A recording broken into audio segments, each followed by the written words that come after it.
Joining us tonight. Tonight is our Restarting and Reinventing Collingswood and Oakland Public Schools meeting for our staff and for our community. Thank you so much for joining us tonight, everyone that came out. I know it's hot outside, and I know coming in, even on vacations, and your time is meaningful to us. So I appreciate everything that you have done to make tonight come together. I'd also especially like to thank our team that's present here. We have our special ed representative, Shaylin Trapp. Shaylin is joining us new this year. If you remember, Bianca Coleman left to pursue some other endeavors at the end of last year. So we have Ms. Trapp, who is our new child study team member at our school. Tonight we also have our representative of Student Services, Ron Hamrick. We have our school facilities director and buildings and grounds director, Keith Higginbotham, here tonight with us. If you can see him behind me. I'd like to also thank our Collingswood board members who were in attendance this evening, our district administrative leading team, our assistant superintendent, Jennifer McPartland, who's right behind me, and our superintendent, Dr. McDowell. At this point, I would like to turn it over to Dr. McDowell to share with you our presentation for our district moving forward. So good evening, good evening. I learned my lesson, so this is number 4 of 9, and I thought I would be able to dress professional with a suit and look all dignified. That 100 degrees said otherwise. So I am learning my lesson from Mr. Higginbotham, and I have the arms out today. Thank you for being here. Thank you for taking the time to sit down with us and talk about the safe return to school. By a show of hands, how many educators do we have here in the room, just so we know? Okay. Parents, caregivers? Okay. So we have a good mix. Our school district has been very fortunate throughout this pandemic to have such a close personal partnership between our educators and our family members, and that will continue. Our theme for the 21-22 school year is patience and grace, with a heavy emphasis on patience. We are very much in the middle of a pandemic, and what we have been seeing across the news feeds, across social media, across whatever platform you go to get your information, is that this is a scary time for families. This is a scary time for our educators. It's a scary time for our school and our district leaders. However, we are all in this together. That is not just bluster. That is not a t-shirt saying. That is not a hashtag. That is an actual reality. Because as a district, over the last 2 years, because we have worked so closely together, we have communicated, we have followed the science, we have been rigid when necessary and flexible when appropriate, there have been 0 cases of COVID transmission within our schools. That does not mean that COVID has not impacted our community, but because we've followed the science and we've adhered to the safety regulations and guidance, there has been no transmission in our schools. And we're going to continue to follow the science, and we're going to continue to listen to the medical experts to do what's right for our students as well as our staff. We wanted to make sure that we had opportunities to present the information above and beyond the reopening plan, which is pretty meaty. There's a lot of technical information, which then links to additional technical information, because this is a public health emergency. And we wanted to make sure that our community had access to the information that we were using to inform our planning. When we think about how are we restarting or ensuring a safe return, we went to research. We wanted to know what are some of the key components that we as an organization really needed to focus on in order to make sure that we were crossing the T's, dotting the I's, and making sure that we were accounting for as many possible variables in order for the full in-person return to instruction could successfully start in September. So for our family members, our staff have already been notified, but we will be making all of our slides as well as videos publicly available shortly after this session. And we will be sending those out to each specific school community. So each presentation is going to be tailored to that specific school community. So you don't have to take pictures, you don't have to do screenshots. We're going to give you the actual slides, the presentation, and all the information that's being presented this evening. I do want to take time for all of our family members to brag just a minute. We are an organization that is deeply committed with professionals. We have two board members who are here with us because they are committed. We have district staff, we have school-based staff, many of whom live within the district. They have children here. I myself have 2 children. My children attend school here. I live here. We're all equally committed. One of the things that is characteristic of Mr. Smith, the principal, is he likes to brag. I've shared with his staff, he likes to brag on how awesome his staff is. I have had the opportunity to witness, and it is not just bluster, it's not just Steve, talking and being braggadocious, but the staff at Newbie does a phenomenal job of making sure that they meet the needs of our students, and they will continue to do so. So thank you for partnering with our amazing educators. We look forward to a successful 21-22 school year. So when we think about how we're prioritizing our efforts in order to do this, it falls under 10 core categories. The first is closing the digital divide. We live in a very diverse school district. We want to make sure that access to the internet and access to digital technology is not a barrier for any student or any family. Strengthening distance and blended learning. Over the last 2 years, we've learned a few things about anywhere, anytime learning. We've learned about remote instruction. We've learned about online resources. We've learned about digital tools. We will continue to refine those processes to make sure that we're able to meet the needs of students anywhere, anytime. We also want to make sure that we are prepped, ready, and able to make the shift or to make the pivot whenever necessary. We are in a community that is currently trending in the wrong direction in terms of viral transmission. We are currently in what is called substantial transmission. This is prior to individuals coming back and congregating together within our region. As a county, we are in high transmission. In order to be able to move forward, we will have a multi-layered approach to health and safety to ensure that we can stay open and continue to provide targeted educational services to our students. In the event that we are forced to close, there are contingencies being made readily available, trainings and backup plans to make that shift quickly, seamlessly, with our ultimate goal to seamlessly transition back to in-person instruction. So that is also in the works. Redesigning schools for stronger relationships and ensuring that children have the social and emotional supports that they need. As a society, as a country, as a world, everyone has been impacted by this global event in varying ways. To try to quantify or to try to discount or add to one person's trauma versus another would be futile. But making sure that we have opportunities to provide meaningful support to our students who have experienced trauma or have experienced loss or have experienced core challenges either within their family or within their environment, that's what social emotional learning is. We will continue to refine those processes to make sure we are removing as many barriers as possible, preventing our children from showing up and doing their absolute best. We also want to emphasize authentic, culturally responsive learning. In a district as diverse as ours, we want to make sure that we are acknowledging children for who they are, letting them be their authentic self, and celebrating those differences. We know that there are challenges that were associated with remote instruction. There are challenges that were associated with the shutdowns that happened last year, and there are some children who have unfinished learning. We have allocated funds, and we'll be releasing those funds to schools at the start of the year after we've had a chance to assess where children are, what they need in the areas of expanded learning. In terms of community supports and wraparound services, this is really part of our process around establishing a multi-tiered system of support, which you'll hear about a little bit later.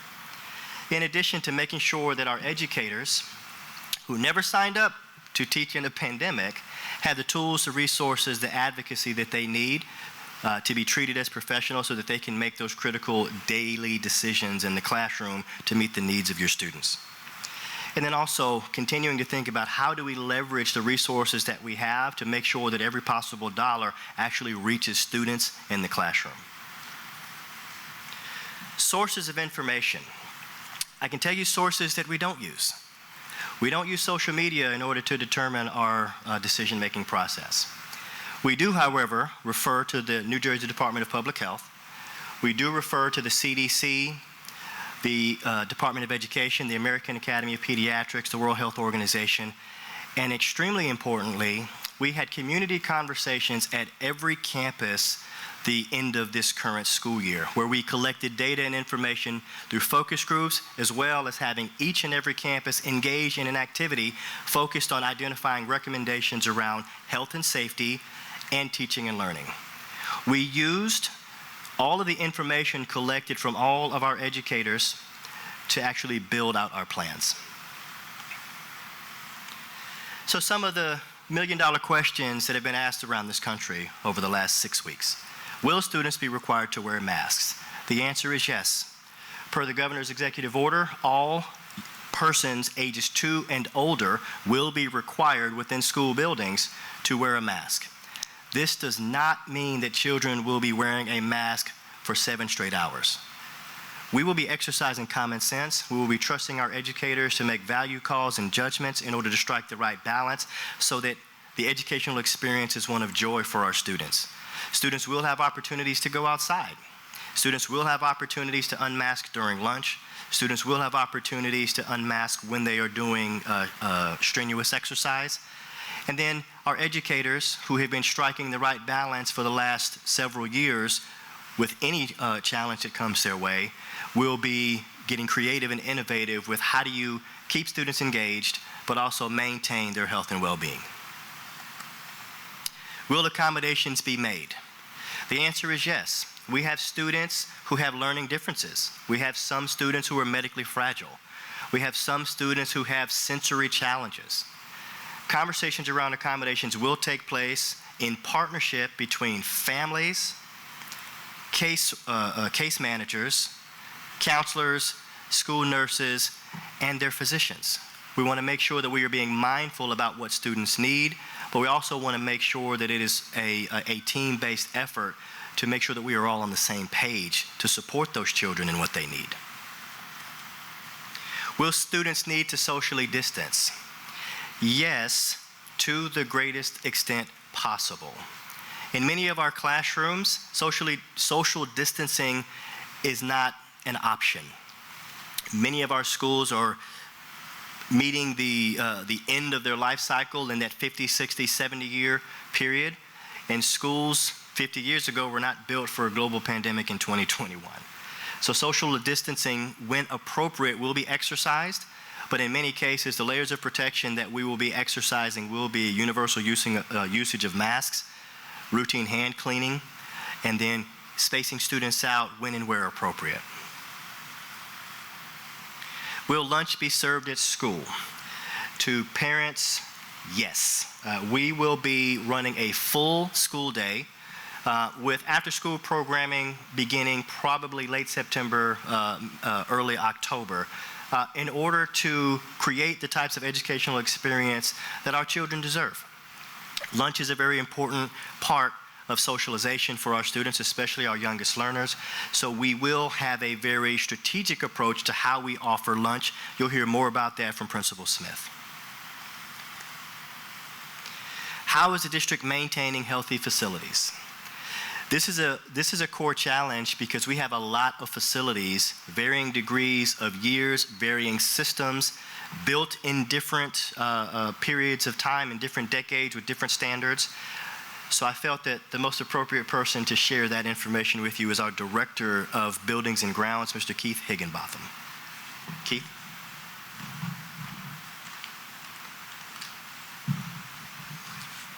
Good evening, everybody. We appreciate you coming out. Just wanted to touch base and let you know what we're doing. As normal during the summer months, we are getting the buildings deep cleaned, scrubbed down, ready to rock and roll for September. So everything looks nice and pretty and shiny.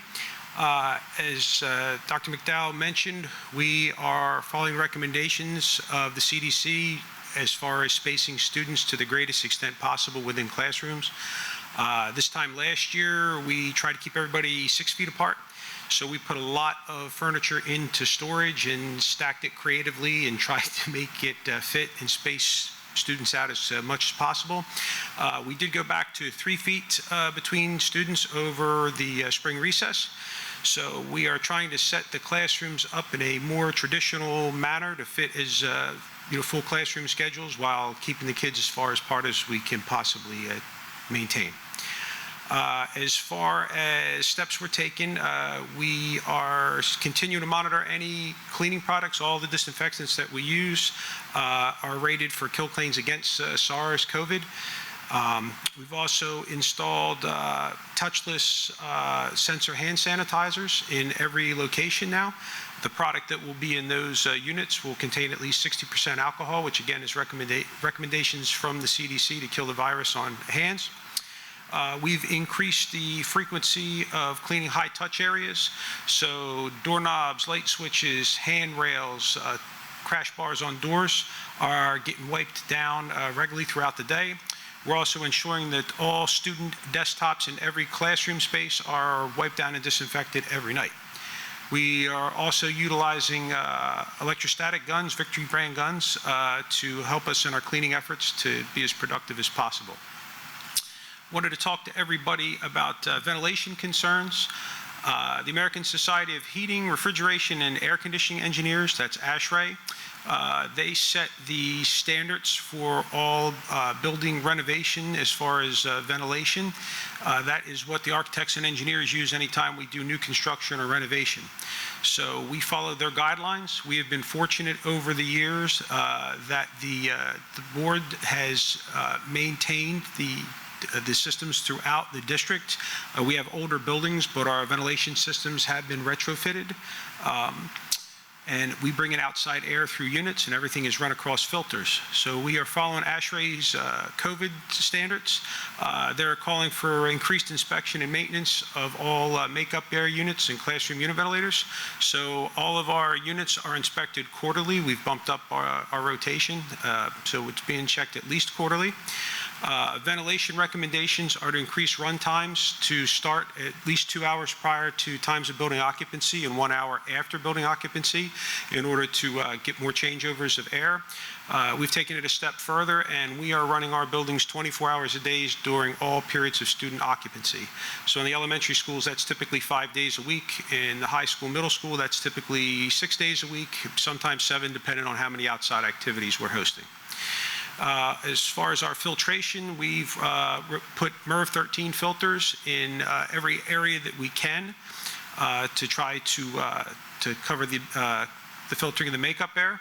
Any place that we can't fit MERV 13 filters because they're too restrictive and they can cause problems with airflow, we're using the highest efficiency filters as possible. And any classrooms that do not have windows in them, interior rooms, we've made available HEPA filters that we're changing the filters at least monthly on as well.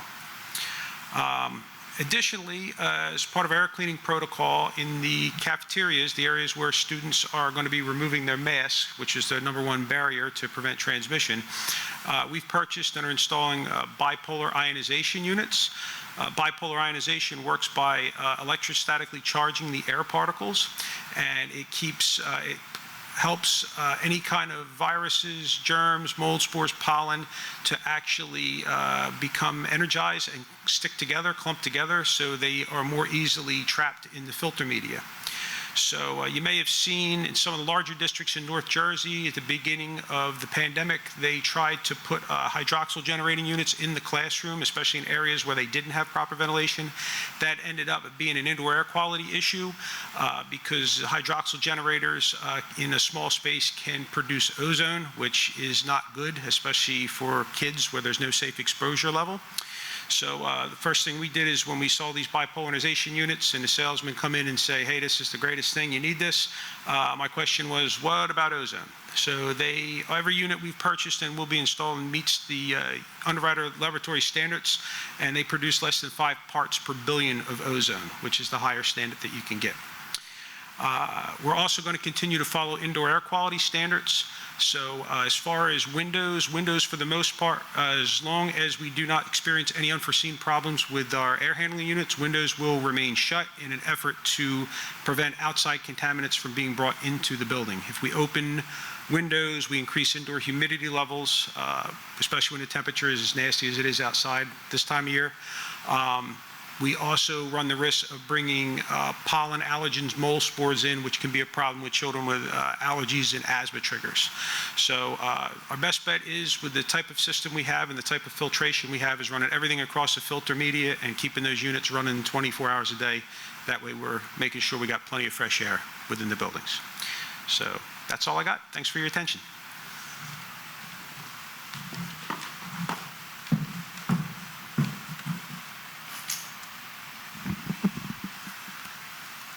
Good evening, everyone. My name is Jen McPartland, and I'm here tonight representing the instructional leadership team for Collingswood and Oak Lynn. Welcome, and I am going to start this evening actually on the heels of what Keith was just speaking about, which is health and safety, and just here to acknowledge this slide about our school nurses. If anyone had an opportunity last year to reach out to a school nurse to discuss anything that was going on regarding the health of their family, you probably know what heroes they were last year. Mrs. Howley obviously is the representative for Mark Newbie School, but our nurses were instrumental in ensuring the safety and well-being of all of our students and staff last year, and we're very grateful to them. So they sure do look like superheroes on this slide, and I would say that's exactly what they were. So please feel free to reach out to them if you need them this year, because they will again be a critical member of our team as we move forward through the next phase of this school year in 21-22. This slide represents the teaching and learning that will take place in our districts, and I wanted to just really highlight the fact that we have a pretty comprehensive approach to how we understand how to meet the needs of each individual student. So we always think about where we can begin with students based on the knowledge we have from our teachers and staff from our previous year to where we are right now, and we will continue to use that knowledge as we move forward through this school year. We will absolutely continue to prioritize the New Jersey student learning standards as they are on a grade level. Despite the fact that we know we are going to meet challenges with students, we also know that our goal is to accelerate the learning progress that occurred from last year to this year. So please know that the standards that we have in our state will be certainly at the forefront of everything that we do. And we will continue to make progress, and we will do that by using a variety of resources that we have in the district to understand our student needs, to tailor our instruction to where they are every single day, and to continue to work collaboratively as teams in order to make sure that we are putting our best resources, which are our teaching staff, together so that we can make sure that every student feels successful and that you as parents understand where your children are and where we are going with them. And I also want to acknowledge that we will continue to monitor progress through a variety of resources that we've already had in place for a number of years, benchmark assessments, frequent opportunities to just meet one-on-one with students and really understand where their progress is on a very regular and daily basis in relation to the standards. And there are also some new things that are coming down the pike this year, and two of those, one is the Start Strong assessment in grades 4 and 5. This is new, it's a state initiative. It will start the school year. And we will be using this data that we receive for our students in these grade levels to continue to plan for what we are doing moving forward. And we do anticipate that the New Jersey NJSLA assessment will be back in the spring. So this is what we are planning for. As you might know, last year we had so many questions about what to do with the arts in general, and we want you all to know that we are making a great effort to make sure that every aspect of the arts returns to our district as we can, following every guideline, regulation, and word of advice we've received. So the arts will be back in its as much of a full capacity as possible. Particular to this is going to be music instruction, choral music instruction, and we will follow all the guidelines we need. We are bringing back district band instruments, those things that occur in the upper elementary grades. So this is an exciting time for all of us, and we want to celebrate the fact that we are certainly returning back to some level of normalcy because of the things that we know we appreciated in the past.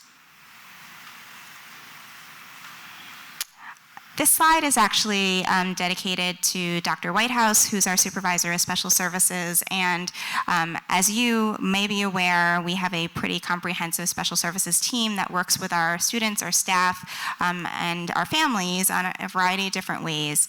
And they will continue to be a level of support throughout our district for many families. And if you have questions or concerns regarding your child's specific needs, they are always here and available.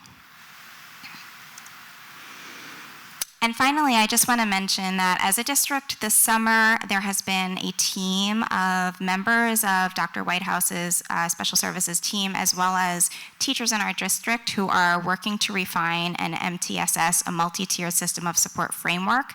This framework will be used throughout our district, and it will really serve to provide a clear understanding of what do we do when we have students who are meeting challenges, what do we do when we have students who are excelling, and how we continue to support them throughout this school year and then some.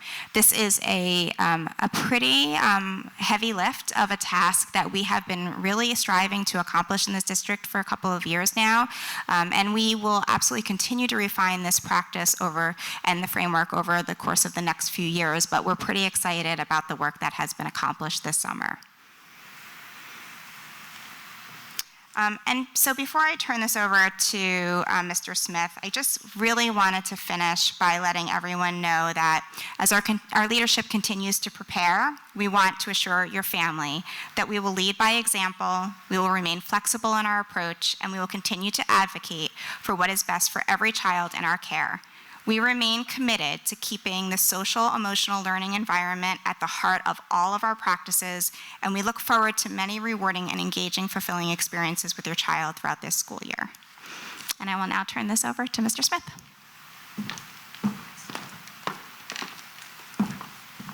We have so many beautiful pictures of our school. This is probably one of our favorites from an early morning rise. If you remember when we ended last year with some excitement, and some things were brought back into our school year that we weren't sure that we would have. We had 4th and 5th grade track at the end of the year, and that was a huge success. We also ended the year with a phenomenal 5th grade outdoor promotion ceremony and a kindergarten outdoor promotion ceremony. So when we ended the year last year, we had a lot of exciting things that we were looking forward to, and this year we are as well. When we think about how we're going to start the year, we think about how are we going to start our day. Entering and exiting procedures are going to be very similar to what they were last year. Students are going to enter through the front door as they have in previous years. To avoid congestion, we're going to ask them to use those blue lights that go up the side as well, just so that way we can control the logistics of entering the building. But all students will enter through that front door. When exiting, we're going to follow the same procedures that we have in the past. We're going to have our kindergarten students exit out on the side of the building onto the very large playground. 1st and 2nd grade will exit through the back doors, back onto Coulter Avenue, and grades 3 through 5 will exit out the front doors again, back out as they had come in. So those are very similar procedures as we've had in the past, other than the idea of when students are coming, they should not be congregating just in the very front, they should be socially distanced, and to help with that, we do have our markings coming up the pavement to assist them. When we talk about breakfast, lunch, and recess, for breakfast is again free to all students this year. It'll be eaten in the classroom. It'll be provided to our students. For lunch periods, we will have 3 lunch periods, as we mentioned previously. Those lunch periods will run 20 minutes. So previously they were 30-minute lunch periods, but we need to allocate time so that we have time to clean in between the groups of students that are coming down. So it is a reduction in time, but that is for the cleaning purposes. So it's a 20-minute lunch period. Through that time, what they're going to do is students will be brought into the cafeteria. They'll have assigned seats. They will be seated 3 feet apart. we do have the lunch ladies who have been with us before. They will be putting the food out for the students at their assigned seat prior to their arrival. Students will enter the all-purpose room. They will go, they will sit at their assigned seat. If they brought a packed lunch with them, they can have that there, obviously. If they ordered a lunch, the lunch will be sitting there waiting for them as well.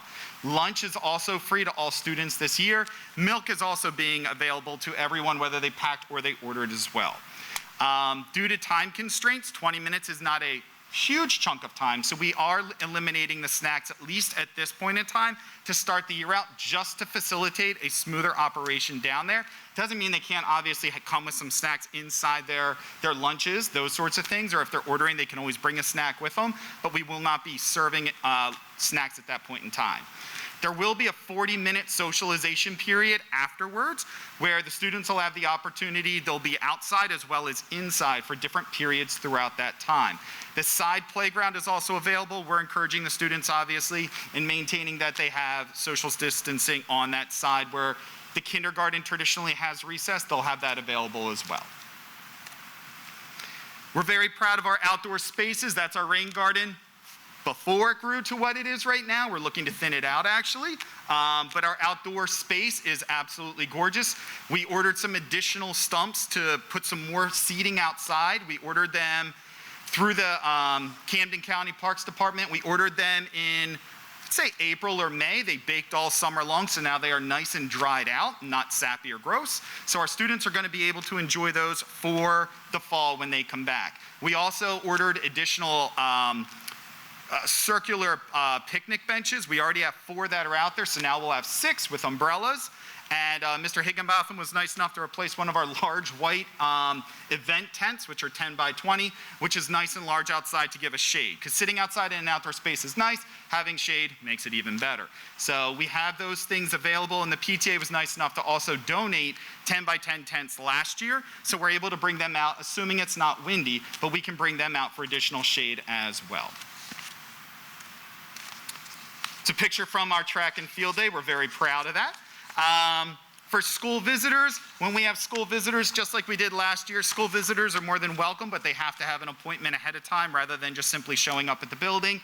If it's something like they forgot their packed lunch or they forgot a musical instrument, something like that, we will run it the same way we did before, where Mrs. Radwanski or myself or even our custodian, Mr. Rettinger, will take the item at the door and we will deliver it to the student. But visitors need to be announced. At this point in time, class parties, we're going to hold off on them for the first semester, and field trips, we usually do those in the spring. We're going to wait and see what everything looks like, and we'll make determinations once we get farther into the year on a case-by-case basis of what field trips look like at that point in time. That's Mr. Rettinger right there. Some of you got a chance to meet him last year. He took over for Mr. Ray. But Mr. Rettinger has been ready and preparing our building for the students' arrival. On the right-hand side, you can see our first grade classroom sparkling. It's not wet, that's the floor shining from all of his hard work. Him and another gentleman have gone through each of the rooms, getting them ready for the students, preparing them. And I think they did a great job. The students will be excited, I think, to get into the classroom, to see their friends, to socialize a bit like that. We are excited to also start library up. We are doing a little bit of minor construction down in the library in the art Spanish room. So if you walk by Newbie, you'll see there's a dumpster outside. Part of that is for our general work, and part of it is also for refurbishing the library and the art room. These are some new additions to the building. That is actually our kindergarten. It looks like it has a hardwood floor, but it does not. We're replacing it with some new tile, and we're going to make that kindergarten really pop this fall. We have a new foyer, so as you can see, we are the only school to be able to boast about our spectacular foyer area with our Newbie area, and we installed a sensory hallway this summer. That's a new addition as well. It's for students to be able to just essentially get the wiggles out, get a movement break, go out in the hallway, and just take that moment where they can jump over a lava pit. They can do some wall push-ups. They can do some floor squats. But those are some different areas that they can do. There's one at the upper end. This is towards the grades 3, 4, 5. And then we have a more primary one down towards grades K1 and 2 down at that end. But we're excited for the students to have the opportunity to at least walk through these from time to time and take advantage of them. For water fountain, as I know last year, a lot of students were excited to use our new and improved water fountain. Instead of traditional water fountains where students are walking up, pressing the button, and getting a sip, these are bottle filling stations where there is a counter on the very top. The students get excited to see how many plastic water bottles they're saving by simply bringing in water bottles and staying hydrated in addition to protecting the environment. So when you send your students to school this fall, just be sure to bring a water bottle of some sort that they can easily fill on their own. We'll continue to have character and social emotional learning. That's our buddy there in the center. He's giving it 2 thumbs up, but when we talk about social emotional learning, we also talk about Newbie Fire, which is something we've done for a very long time with the friendship, integrity, responsibility, and excellence. We are looking to bring that back this fall again. We may not be able to do assemblies as we traditionally have, but we would like to still instill that program for character education as we have in the past. This, of course, is our dedicated Newbie staff. They make it happen. They truly do. Every day they simply give it their all. They're flexible, and they are there to listen to any questions or concerns that you may have. Because I know as we go throughout the year, you're going to have questions, and they're going to pop up. The teachers are by far the first person I would reach out to, or myself, to answer those questions. But again, I thank our staff for being here tonight, as well as being here every day. Our PTA is hard at work coming up with different activities throughout the course of the year. We've been going back and forth the last couple of weeks about budgeting and getting things ready for the fall. We're looking forward to doing a couple different things. Last I saw, I looked today, the book festival is still on for Collingswood. We do a fundraiser there, which is always exciting and good to see kids. We're looking forward in the fall to be doing our pumpkin contest, where the students, of course, bring in their pumpkins and decorate them. But there's a lot of fun things that we've done in the past that we can still do this year, and I know that the students are excited to do that. And to be quite honest, as adults, we get excited for those moments as well. So I appreciate everything that you have done over the course of the last year and a half, 2 years. As the saying says there, you know, coming together is the beginning, like tonight. Keeping it together is progress, but working together is success. Working together with all of you is what makes it happen, and that is what, of course, we're looking forward to in this upcoming school year. So thank you again so much for coming tonight. If you have any questions, please be sure to use that handout to record your questions, and then we will be sure to address them in the near future. Any other questions or comments? No? Okay. Thank you so much. I appreciate it.